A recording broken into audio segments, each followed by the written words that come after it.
అందరికీ శుభోదయం. ముందుగా Adinarayana academy official YouTube channel మిత్రులందరికీ నమస్కారం. ఈరోజు ఈ చిన్న వీడియో మీ ముందుకు తీసుకురావడం ప్రధాన ఉద్దేశం ఏంటంటే, ఈ ఏపీపీఎస్సీ నిర్వహించబోతున్న ఏవైతే ఈ పోటీ పరీక్షలు ఉన్నాయో, అది గ్రూప్ 1 కావచ్చు, గ్రూప్ 2 కావచ్చు, అదే మాదిరిగా డిప్యూటీఓ కావచ్చు, ఇంకా రకరకాల ఎగ్జామ్స్ ఏవవుతున్నాయో వీటన్నిటికీ సంబంధించి ప్రజెంట్ అయితే ఒక డైలమా పరిస్థితి కనిపిస్తుంది. ఏంటి ఆ డైలమా పరిస్థితి?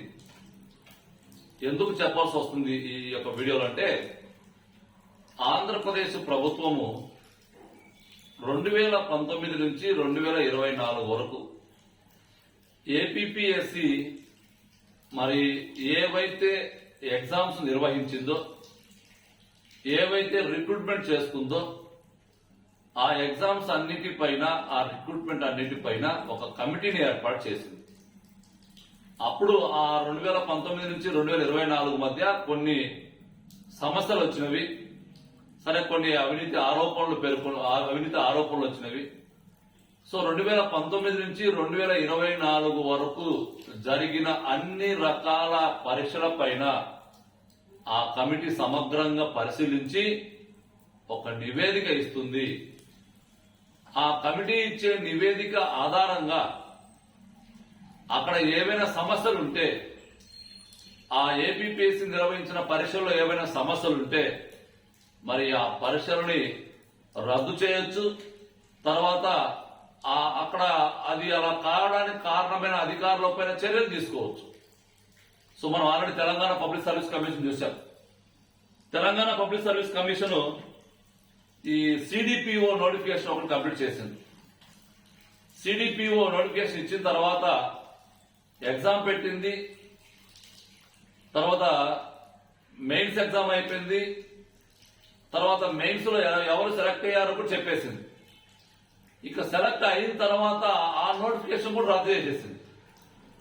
సో ఇక నా ఉద్దేశం ఏంటంటే, ఆంధ్రప్రదేశ్ ప్రభుత్వము గడిచిన 5 సంవత్సరాల కాలంలో ఏవైతే నోటిఫికేషన్స్ మీద ఎంక్వైరీ పెట్టిందో, ఆ ఎంక్వైరీ అయ్యేంత వరకు ఇక్కడ ఎటువంటి ప్రోగ్రెస్ ఉండదు. అంటే ఆగస్టు 31 వరకు ఎంక్వైరీ కొనసాగుతుంది. ఎంక్వైరీ అయిపోయిన తర్వాత సరే ఆగస్టు 31 వరకే కొనసాగాలని గ్యారంటీ లేదు, కొంచెం లేట్ కావచ్చు, అది ముందే రావచ్చు, చెప్పలేదు. ఎంక్వైరీ అయిపోయిన తర్వాత ఏం చేస్తుంది, కమిటీ ఏం చేస్తుంది, రిపోర్ట్ ఇస్తుంది. ఆ రిపోర్టును బేస్ చేసుకొని మళ్ళీ ప్రభుత్వం ఏం చేసుకోవాలి, నిర్ణయం తీసుకోవాలి. అందుకే మీరు గమనించాలి లేదో, ఆంధ్రప్రదేశ్ నూతన ప్రభుత్వం వచ్చిన తర్వాత అనేక రకాల ఐఏఎస్ ఆఫీసర్ల స్థానచలనం జరుగుతుంది. కానీ ఏపీపీఎస్సీలో ఉండే మరి సివిల్ సర్వెంట్స్ మీద కానీ వాళ్ళపైన ఎటువంటి ట్రాన్స్ఫర్స్ ఏం లేవు, అట్లానే ఉండిపోతున్నారు. సో టోటల్ గా దీన్ని బట్టి మనకి ఏమర్థమవుతుందంటే, మొత్తం మీద అక్కడ చైర్మన్ గారు రాజీనామా చేశారు. ఇక సభ్యులు మరి ఎంతమంది ఉన్నారో దాంట్లో ఎంతమంది రాజీనామా చేస్తున్నారు, ఈ కమిటీ రిపోర్ట్ యొక్క సారాంశం ఏంటి, కమిటీ రిపోర్ట్ వచ్చిన తర్వాత మరి ప్రభుత్వం ఏమైనా చర్యలు తీసుకుంటుందా తీసుకోదా, అదంతా అయిపోయిన తర్వాత కొత్త చైర్మన్ గారు రావాలి, కొత్త బాడీని ఏర్పాటు చేయాలి. వీటన్నిటికీ కూడా కొంత సమయం తీసుకోవడానికి అవకాశం ఉంటుంది. కాబట్టి ఇక్కడ ఆ సమయం అంతా సెప్టెంబర్ నెలలో జరగబోయే గ్రూప్ 1 ఎగ్జామ్ పైన కూడా ఇదంతా ప్రభావం చూపిస్తుంది. అంటే సెప్టెంబర్ నెలలో గ్రూప్ 1 ఎగ్జామ్ కూడా జరగలేదనుకోండి, ఇక మనకు అక్టోబర్ లో ఈ టెట్ ఎగ్జామ్స్ ఉన్నాయి. టెట్ ఎగ్జామ్స్ సుమారుగా 20 రోజులు జరుగుతుంది. టెట్ ఎగ్జామ్స్ అన్ని ఆన్లైన్ ఎగ్జామ్ కాబట్టి అన్ని అక్కడ మనకు మొత్తం ఆగిపోతాయి. అంటే అక్టోబర్ 2 నుంచి అక్టోబర్ 20 మధ్య జరగబోయే టెట్ ఎగ్జామ్స్ కోసము అన్ని కాలేజీలు దాని కిందకి వెళ్ళిపోతాయి. కాబట్టి అక్కడ మనకు సెంటర్స్ ఏ ఉండవు. ఇకపోతే మనకు మిగిలిపోయిన ఏరియా నవంబరు, డిసెంబరు ఈ 2 నెలలు మాత్రమే ఖాళీగా ఉంటవి. మరి ఆ 2 నెలల్లోనే మనకు ఈ డిప్యూటీఓకు సంబంధించిన ఎగ్జామ్ కావచ్చు, గ్రూప్ 1 ఎగ్జామ్ కావచ్చు, గ్రూప్ 2 ఎగ్జామ్స్ కావచ్చు, ఇవన్నీ జరగడానికి అవకాశం ఉంటుంది చెప్పి అనుకుంటున్నాను. ఒకవేళ నవంబర్, డిసెంబర్ నెలలో కూడా జరగకపోతే మళ్ళీ తిరిగి జనవరిలో మనకు డిఎస్సి ఎగ్జామ్ ఉంటుంది. సో అప్పుడు జరగదు ఇంకా. సో ఇక మిగిలిపోయిన మంత్ మనకు ఫిబ్రవరి నెల, 2025 ఫిబ్రవరి నెల. సో కాబట్టి ఎవరైతే మరి డిప్యూటీఓ కోసం సీరియస్ గా ప్రిపేర్ అవుతూ ఉన్నారో మిత్రులందరూ కూడా, కొంతమంది సెలవులు పెట్టుకుని చదువుతున్నారు. సరే, ఇక్కడ సెలవులు పెట్టుకొని చదివే వాళ్ళు, సీరియస్ చదివే వాళ్ళు చదివేసుకోండి. ఇక ఇవన్నీ కూడా మనకు ఒక ఎత్తు అయితే, ఇక డిప్యూటీ ఈఓ మీద ఆది నుంచి మనకు అన్ని రకాల సమస్యలే. ఎందుకంటే మీరు గమనించారు, 1:50 ప్రకారము ఫస్ట్ సెలెక్ట్ చేస్తామని చెప్పంటే కుదరదు 17 సంవత్సరాల తర్వాత నోటిఫికేషన్ వచ్చింది, మరి పేపర్ చాలా టఫ్ గా ఉంది, 1:100 కావాలని ఫైట్ చేశారు, సాధించారు. మళ్ళీ ఇప్పుడు 1:100లో చాలా మందికి అన్యాయం జరిగింది, తర్వాత పేపర్ చాలా టఫ్ గా ఉంది కాబట్టి మాకు 1:200 కావాలి అని, లేదా అందరికి కామన్ కట్ ఆఫ్ మార్క్స్ పెట్టాలి అని, లేదా అసలు ఈ డిప్యూటీఓ ఎగ్జామ్ అనేది మొత్తం 3 పేపర్లు ఉంటే కేవలము జనరల్ స్టడీస్ లో మాత్రమే మీరు మమ్మల్ని పరీక్షించారు. ఇది మనకి నియమాల ప్రకారము ఇది నియమ ఉల్లంఘన. ఎందుకంటే 3 పేపర్లు ఉన్నప్పుడు 3 పేపర్లో మీరు మమ్మల్ని పరీక్షించాలి తప్ప ఒక పేపర్లో పరీక్షించడం ఏంటి అని, లేదు అసలు ఈ ఎగ్జామ్ ని రద్దు చేయాలని చెప్పని ఇట్లా మొత్తం మీద ఒక అలజడి స్టార్ట్ అయిపోయింది. ఎవరైతే ఈ 1:100లో క్వాలిఫై కాలేదో వీళ్ళందరూ కూడా ఒక గ్రూప్ లాగా క్రియేట్ అయిపోయి 1:100 200 కోసం కావచ్చు, లేకపోతే కామన్ కట్ ఆఫ్ మార్క్స్ కోసం కావచ్చు, లేకపోతే ఈ ఎగ్జామ్ రద్దు చేయాలనే ఉద్దేశంతో కావచ్చు, అనేక రకాల పెద్ద వ్యక్తులను కలుస్తూ, అంటే రకరకాల ఈ ఎమ్మెల్సీలు కావచ్చు, లేకపోతే మినిస్టర్స్ కావచ్చు, వీళ్ళందరికీ కూడా వాళ్ళ తరఫున అనేక రకాల మరి ఈ యొక్క విజ్ఞప్తులు అందజేస్తూ వస్తున్నారు. మరి దానిపైన ఎటువంటి నిర్ణయం ఉంటుందనేది వెయిట్ చూడాలి. సో ఏది ఏమైనా కానీ ఈ డిప్యూటీ ఈఓకు సంబంధించి అనేక రకాల సమస్యలతోటి మనం ముందుకు సాగుతుంది. సో ఎవరైతే ఈ స్థిత ప్రజ్ఞలో ఎవరైతే ఉంటారో, అంటే మనకు ఎన్ని రకాల ఎందుకంటే ఏపీపీఎస్సీ ఎగ్జామ్స్ అంటేనే కొంత టైం తీసుకుంటుంది, దీనికి కొంత ఓపిక ఉండాలి. ప్రధానంగా ఇక్కడ ఎగ్జామ్ రాసే వాళ్ళందరూ కూడా ఎంప్లాయర్స్ ఎలా ఉన్నారంటే, వాళ్ళు ఈ రోజు ఫిలిమ్స్ ఎగ్జామ్ పెట్టాలి, ఒక నెల తర్వాత మెయిన్స్ ఎగ్జామ్ పెట్టాలి, తర్వాత ఇంకొక నెల తర్వాత వెంటనే పోస్టింగ్ చేయాలి, వెంటనే జాయిన్ అయిపోవాలి. ఆషామాషిగా వస్తాయేమన్నా? అంత ఆషామాషిగా ఏం రావు. మనము ఎంత ఆవేశపడ్డాము అంటే అంత కిందికి వెళ్ళిపోతాం గ్యారంటీగా.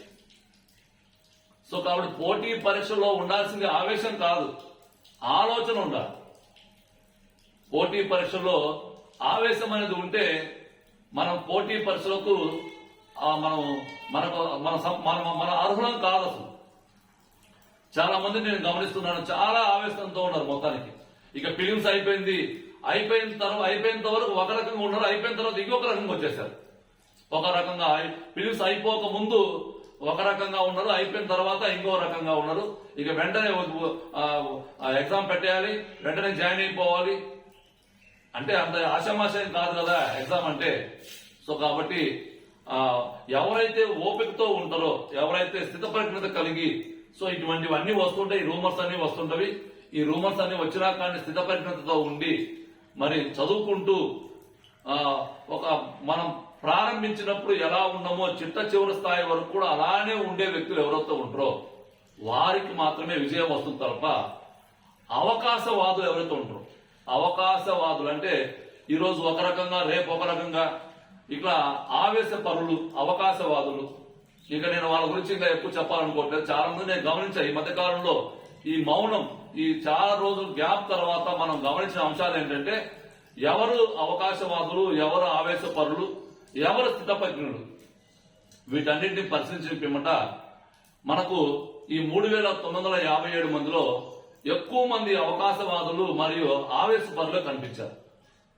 స్థితప్రజ్ఞత కలిగిన వ్యక్తులు చాలా తక్కువ మంది కనిపిస్తారు. ఎందుకంటే ఆ తక్కువ మందికి ఉద్యోగాలు వచ్చేది మీకు తెలుసు. 38 మందే స్థితప్రజ్ఞత కలిగిన వ్యక్తులు. మిగతా రిమైనింగ్ 3919 మంది 3,919 మందికి ఉద్యోగాలు ఉండవు, కేవలం 38 మందికే ఉండేది. మనం ఆవేశపడి ఆలోచన లేకుండా మరి ఎలా పడితే అలా చేస్తే మాత్రం మనకు ఎటువంటి ఇబ్బందులు. సో కాబట్టి ఈ అంశాలన్నీ కూడా మీతో షేర్ చేసుకోవాలి. ఎవరు కూడా ఆవేశపడకండి. మీరు డిప్యూటీఓ కావాలి అని కళ్ళగనేవారు కళ్ళగంటే సరిపోదు. ఆ ప్రిపరేషన్ లో కూడా నిజాయితీ ఉండాలి.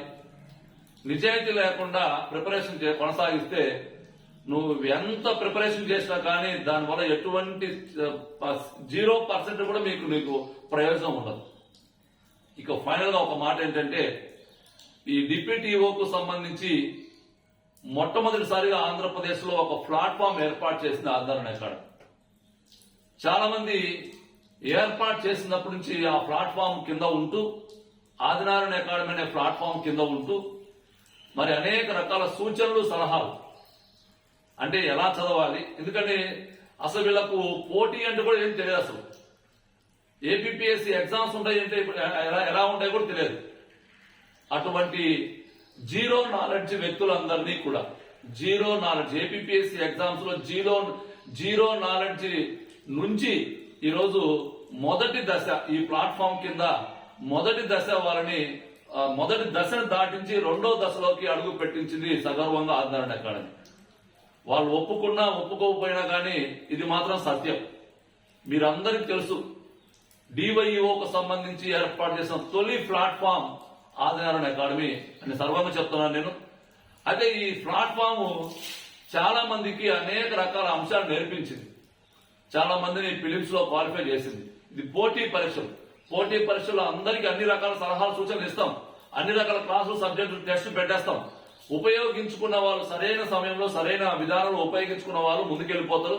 సరిగా ఉపయోగించుకున్న వాళ్ళు ముందుకు వెనకెళ్లిపోతారు. అట్లానే మన దగ్గర ఉన్న వాళ్ళ మన ప్లాట్ఫామ్ కింద ఉన్న వాళ్ళందరూ మరి ఫిలిమ్స్ క్వాలిఫై, మెయిన్స్ వచ్చారు నేను చెప్పట్లేదు. పోటీ పరీక్షల్లో సుమారుగా 18,000 మంది రాశారు. 3,000 మంది సెలెక్ట్ అయ్యారు, 4,000 మంది సెలెక్ట్ అయ్యారు. కాబట్టి ఇక్కడ నేను ఎందుకు చెప్తున్నాను ఈ మాట్లాడి మీకంటే, ఇక్కడ ప్రధానంగా మన ప్లాట్ఫామ్ కింద ఎవరైతే చాలా సుమారుగా సంవత్సరంన్నర నుంచి మన ప్లాట్ఫామ్ కింద ఉన్న వాళ్ళలో అందరూ ఒకే రకంగా లేరు. అంటే నేను ఎగ్జాంపుల్ చెప్పానంటే, ఒక గురువు దగ్గర శిక్షణ పొందిన వాళ్ళందరూ కూడా ఒకే రకంగా ఉండవలసిన అవసరం లేదు. ఒక గురువు దగ్గర శిక్షణ పొందిన వాళ్ళందరూ కూడా ఎప్పుడు కూడా ఒకే రకంగా ఉండరు. వాళ్ళలో సుమారుగా 99% మంది, 99% మంది వాళ్ళ ఆలోచన విధానం డిఫరెంట్ గా ఉంటుంది. ఇక గురువు గారి యొక్క ఆలోచన విధానంతో ఏకీభవించే వాళ్ళు మాత్రం కేవలం 2 to 3% మాత్రమే ఉంటుంది. రిమైనింగ్ అందరూ కూడా అవకాశవాదం, ఆలోచన లేకుండా ఆవేశంతో చేసే పనులు ఇవన్నీ కూడా, అంటే అక్కడ మనం నేర్చుకున్న విద్య ఒకటి, బయటికి పోయి మనం చేసే పని ఒకటి. ఇటువంటి వాళ్ళు సమాజంలో ఎవరు కూడా ముందుకు వెళ్ళలేరు. సో కాబట్టి నేను ఒకటే చెప్తున్నాను, ఏపీపీఎస్సీ ఎందుకు చెప్తున్నాను ఈ విషయాలన్నీ పూర్తిగా అంటే, మనకు ఈ ఎగ్జామ్ ప్రిపరేషన్ లో, పోటీ పరీక్షల ప్రిపరేషన్ లో తప్పనిసరిగా ఓపిక ఉండాలి ఒకటి. తర్వాత నిజాయితీగా మన ప్రిపరేషన్ ఉండాలి. మన ప్రిపరేషన్ నిజాయితీ ఉండాలి. ప్రిపరేషన్ నిజాయితీ లేకుండా మనకు ఒక నీడనిచ్చిన ప్లాట్ఫామ్ ఏదైతే ఉందో ఆ ప్లాట్ఫామ్ ని నమ్ముకోకుండా మనకు అవకాశవాదంతో రకరకాల వాటిని నమ్ముకుంటే మనం తర్వాత దానివల్ల కలిగే లాభాలు ఏంటనేది ఇప్పుడే మీకేం అర్థం కావు. మెయిన్స్ ఎగ్జామ్ అయిపోయిన తర్వాత అప్పుడు అర్థమైంది. అమూల్యమైన సమయము సుమారుగా 2 సంవత్సరాలు పడుతుంది. ఇది ఇంకా ఇప్పుడు 1.5 సంవత్సరం అయింది, ఇంకొక 6 నెలలు కంపల్సరీ పడుతుంది. ఇక్కడ ఎవరిని మనం ఎంకరేజ్ చేయాలి? మన ప్లాట్ఫామ్ లో అనేక రకాల వ్యక్తులు ఉంటారు, చెప్పాను మీకు ఇంతకుముందే. అందరూ ఒకే రకంగా ఉండరు. ఎవరిని ఎంకరేజ్ చేయాలి, ఎవరిని ఎంకరేజ్ చేయకూడదు, వాళ్ళ యాటిట్యూడ్ ఎలా ఉంది అనేది ఈ ప్లాట్ఫామ్ రన్ చేస్తున్న వ్యక్తులకు ఐడియా ఉంటుంది కంపల్సరీగా. సో ఎవరిని ఎంకరేజ్ చేయాలో వాళ్ళని ఎంకరేజ్ చేస్తారు తప్ప సమాజానికి పనికిరాని వ్యక్తులు మాత్రం మన ప్లాట్ఫామ్ ఎప్పుడు ఎంకరేజ్ చేయదు. సో ఏది ఏమైనా సింపుల్ గా నేను చెప్పేది ఏంటంటే, ఓపికతో చదవండి. ఇంకొకటి, ఆదినారాయణ అకాడమీ అనేది డిప్యూటీఓ కోసం మాత్రమే ఏర్పాటు చేసిన ప్లాట్ఫామ్. ఈ ప్లాట్ఫామ్ ప్రజెంట్ ఒక సిస్టమేటిక్ గా అందరి మాదిరిగా నేను చెప్పట్లేదు, ఒక సిస్టమేటిక్ గా సిలబస్ ను బేస్ చేసుకొని 2 రోజులు 3 రోజులు గ్యాప్ లో ఎడ్యుకేషన్ 1, ఎడ్యుకేషన్ 2, జనరల్ స్టడీస్ కు సంబంధించిన టెస్టులు మీకు విజయవంతంగా నిర్వహిస్తుంది. మరి సుమారుగా ఇప్పటికీ ఒక 6 టెస్టులు కంప్లీట్ చేశాము. ప్రతి 2 డేస్ కోసారి మొత్తం 3 దశలలో మొదటి ఫేజ్ లో, రెండవ ఫేజ్ లో, మూడవ ఫేజ్ లో మొత్తం టెస్టులు నిర్వహిస్తుంది. అంతేగాని ఎగ్జామ్ జరిగేంత వరకు టెస్టులు పెట్టదు. 3 దశల్లో మాత్రమే టెస్టులు పెడుతుంది. ఎగ్జామ్ ఎప్పుడో ఫిబ్రవరి జరిగింది అనుకుంటే అప్పుడు టెస్టులు ఉండవు. ఫస్ట్ ఫేజ్ లో ఎలా రావాలి టెస్టులు వస్తాయి, సెకండ్ ఫేజ్ మొత్తం, థర్డ్ ఫేజ్ మొత్తం. ఈ 3 ఫేజుల్లో అంటే మొదటి దశలో సిలబస్ ని పార్ట్స్ గా డివైడ్ చేస్తాం. రెండో ఫేజ్ లో ఒక్కొక్క యూనిట్ తీసుకుంటాం. మూడో ఫేజ్ లో టోటల్ సిలబస్ మొత్తాన్ని కలుపుకొని ఈ 3 ఫేజులు అయ్యేంత వరకు, అది అయ్యేంత వరకు అంటే ఎప్పటి వరకు కొనసాగుతుంది, ఎంత వరకు అయితే అంతవరకు ఈ ఎగ్జామ్స్ వస్తూనే ఉంటాయి. సిస్టమేటిక్ సిలబస్ మీరు దీంట్లోనే ఉండాలి అనుకునే వాళ్ళకి ఇది బెస్ట్ అవకాశం. వద్దులే అనుకునే వాళ్ళకి, ఆవేశపరులకి, మరి ఆలోచన లేని వాళ్ళకి మరి వేరే ప్లాట్ఫామ్స్ వాళ్ళకి అందుబాటులో ఉంటే వాళ్ళందరూ కూడా హ్యాపీగా ఆ ప్లాట్ఫామ్స్ ఉపయోగించుకోండి. మన దగ్గర స్థిత ప్రజ్ఞతతోటి, ఓపికతోటి, ఆవేశం లేకుండా మరి నిజాయితీగా ప్రిపేర్ అయ్యే మిత్రులందరికీ మన ప్లాట్ఫామ్ ఎప్పుడు మీకు అందుబాటులో ఉంటుంది. మీకు ఏవైనా డౌట్స్ ఉంటే నాకు తెలుసు మన ప్లాట్ఫామ్ మీద ఉన్న వాళ్ళు ఎవరు, లేని వాళ్ళు ఎవరు అనేది. సో కంపల్సరీగా వాళ్ళందరికీ ఆధారణ అకాడమీ ఎప్పుడు మీకు సపోర్టివ్ గా ఉంటుంది. సో మీరు ఈ ప్లాట్ఫామ్ కింద మీరు కంపల్సరీగా ఈ ఉద్యోగం కోసం గట్టిగా ప్రయత్నం చేయాలనుకున్న వాళ్ళు మాత్రమే ప్రయత్నం చేయండి.